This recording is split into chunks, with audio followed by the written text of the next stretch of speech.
While knowing more about the figures of speech or the poetic devices, we have to know the meter, the iamb, the rhythm, the trochee, and so on. Figures of speech, we started with the alphabet A in instance. The list is like iambic, the idiom, the illusion, the imagery, and irony. Iambic pentameter, it means it is meter of the rhythm established in a line of poetry. What is iamb? Iamb is the fourth or unstressed syllable. The pent means the five. It is a line of poetry that alternates unstressed syllables with stressed syllables, equaling 10 syllables per line of alternating stresses. Unstressed, stressed, unstressed, stressed. It sounds like a heartbeat, the meter of love or rhythm. Words are not the only way in which poets put across their feelings and their ideas. You may have discovered that a lot of poems don't make a lot of sense the first time you read them, but somehow you get a feeling of what are about before understanding them. One of the ways poets convey these feelings is through the rhythm that the words create. Many poems are written in free verse, which means that they have no particular rhythm or meter, but we will focus here on those that do take into account the beat that the words create. Rhythm is the general term given to lots of different beats, and meter is the name given to specific types of rhythm or beat. Rhythm has an effect. If you hear a slow song with a gentle rhythm, what is the effect? If you hear a fast piece with the lots of rapid rhythm, what is the effect? It can be tricky at the first, the rhythm in a poem. See the lines. With that the cricket smiled and picked up his violin. Then Gerald felt his body do the most amazing thing. His hooves had started shuffling, making circles on the ground. His neck was gently swaying, and his tail was swishing round. Dum da, dum da, dum da. The next interesting concept is idiom. In brief, it is nothing but other way to say. It is useful to catch the reader's eye. Idioms, particularly those with strong images, are often used in headlines, advertising, slogans, and the names of small businesses. The writer may play with the idiom or make a pun. A joke involved a play on words in order to create a special effect. For example, a debt of dishonor instead of the usual debt of honor. It means debt that you owe someone for moral rather than financial reason. Why do authors use idioms? The cause is idioms are used to add description to writing.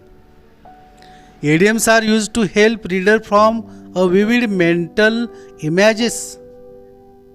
An idiom is an expression whose meaning has little, often nothing to do with the meanings of the words in the expression itself. You have to know its hidden meaning. While teaching idioms in classroom, we have to know the contextual guesswork. We must know the positive and negative connotations. One should have to group various idioms by theme. The teacher should have to know the specifying context of use. One may help to be treating idioms as lexical meaning. More you practice, more production available. Always recycle and repeat the idioms whenever necessary. Last one is teaching idioms in terms of their usefulness and frequency. Since idioms don't always make literal senses, students need to grasp the figurative meanings and how they are used in specific situations. This can be cognitive leap for many learners, especially those who are still developing their language skills. Another device, that is illusion, which is used to make fun. It is used to demonstrate something that isn't true to appear real. It is also used to create a deception. It is used to perceive something that doesn't exist. On the other hand, allusion is used to call out a person, place, thing, even or feeling in an ambiguous approach. The magical tricks may tackle the same thing in our mind. Allusion is used to reveal a writer's thoughts about a matter without using definite words. It is also create an ironic sound in the sentence by comparing the subject to something that is not the same. Let us know more about the another one is the imagery. Imagery is a set of mental pictures or images. See these examples. The smell reminded him of rotting tomatoes. The fence was uneven like baby teeth growing awkwardly in. It was dark and dim in the forest. The words dark and dim are visual images. Imagery evokes the five senses, literally. The first type is auditory, describes what you hear, that is music, noise, silence, etc. The second one is the tactile, describes what we touch or feel, that is texture, movement, temperature, etc. Third one is the gustatory, describes what we taste, sour, bitter, sweet, salty, acidity. Fourth one is olfactory, describes what we smell, nice fragrance, bad odors, etc. Fifth one is visual imagery, which describes what we see, the colors, the patterns, the shapes and sizes. Imagery is a concept that is quite easy to understand. It is simply use of vivid descriptions in order to explain a situation to a reader or a listener. It is a way of building a picture or image in the mind so that the audience can gain understanding of the situation. Imagery is used as both a literary device and in figurative language. The great dramatist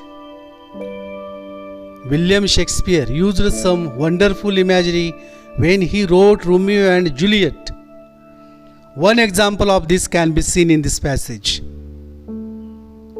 She does teach the torch to burn brightly. It would seem that she hangs from the cheek of the night. She is like a jewel in the ear of Ethiopia. She does teach the torch to burn brightly. It would seem that she hangs from the cheek of the night. She is like a jewel in the ear of Ethiopia. The great poet Robert Frost can be seen in his poem. My sorrow when she is here alongside me thinks that the dark days in autumn rain are beautiful. She is in love with the withered and bare tree and walks the sudden lone. My sorrow when she is here alongside me thinks that the dark days in autumn rain are beautiful. She is in love with the withered and bold tree and walks the sudden lone. Imagery is a beautiful thing. Imagery relates with the mind. Whatever will be in the mind may be existed. Irony, it is a figure of speech of which a person is saying the opposite of what he means. It is an incongruity present between what is expressed and what is intended, or between an expectations of a reality and what actually happens. The literal truth is incongruent to the reality. For example, the bad news is that everybody got perfect in yesterday's test. It is so nice of you to tell me secrets. It is good of you for scolding me in front of my friends. The fire station got burned. A vehicle was parked right in the front of the no parking site. There are three types of irony. Verbal irony, where speaker says something but means the opposite. Situational irony, where there is an incongruity between what is expected to happen and what actually happened. Dramatic irony, when the audience knows something but a character doesn't. Irony is often used to create humor. Always irony do compared with juxtaposition, because juxtaposition differences by positioning two opposite elements together, while irony reveals the contradiction between actual and intended meaning. Juxtaposition underscores ironies and inconsistencies, and irony has outcomes differ from what is expected. Thank you for watching.